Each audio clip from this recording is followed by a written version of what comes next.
All of these places are covered of forest before.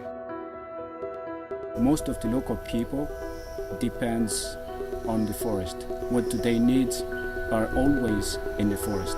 When you take away the forest, you are removing almost everything that is there in the terms of richness.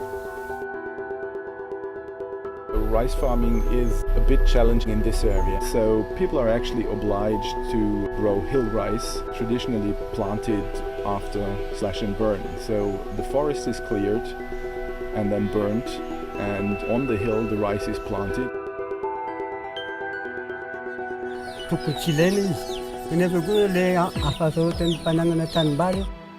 Slash and burn agriculture is as ingrained into Malagasy culture as driving cars is to Americans.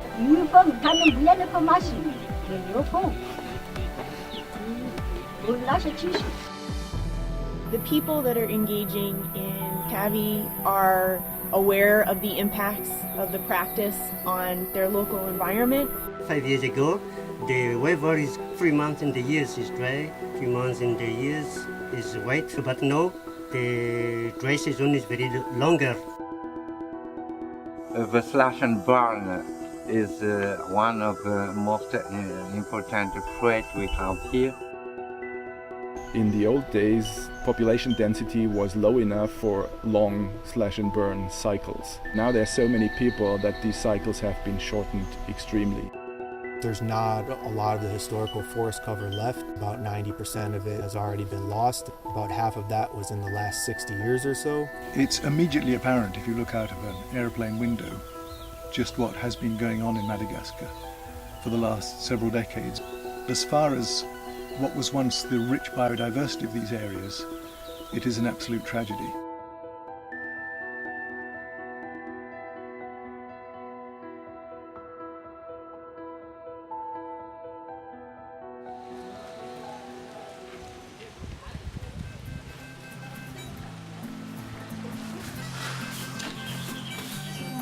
I'm Claude. I'm the president of the Sahi Association. Our goal is to protect this area. We divide the park into 3 parts. The first one is for the conservation, the second is for the cultivation, and the third one is for the reforestation.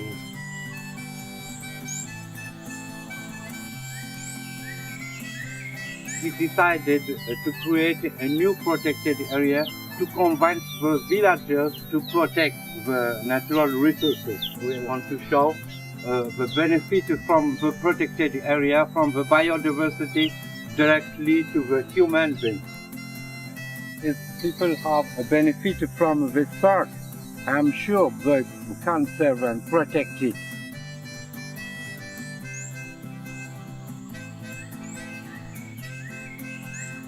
The meaning of Mitsindu is look for the future. We have about 20 guides. The guides educate people about what is the value of the biodiversity of Madagascar. For the time being, we have been able to restore more than 1,000 hectares of rainforest, which means that we have planted more than 1 million trees. We work together with the Mitsindu Association here to protect the nature.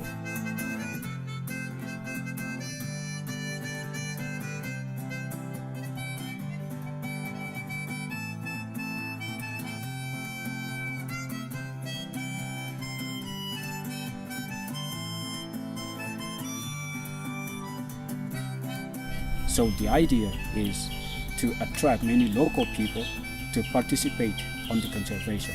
Most of the local people prefer to work with Mitsindu, so there is already a big change with the local people. There are a lot of success stories in Andasibe. The Andasibe region embodies some of the things that Madagascar is most well known for. Despite all the problems that exist in this area, I can still say that Andasibe is kind of blessed with initiatives.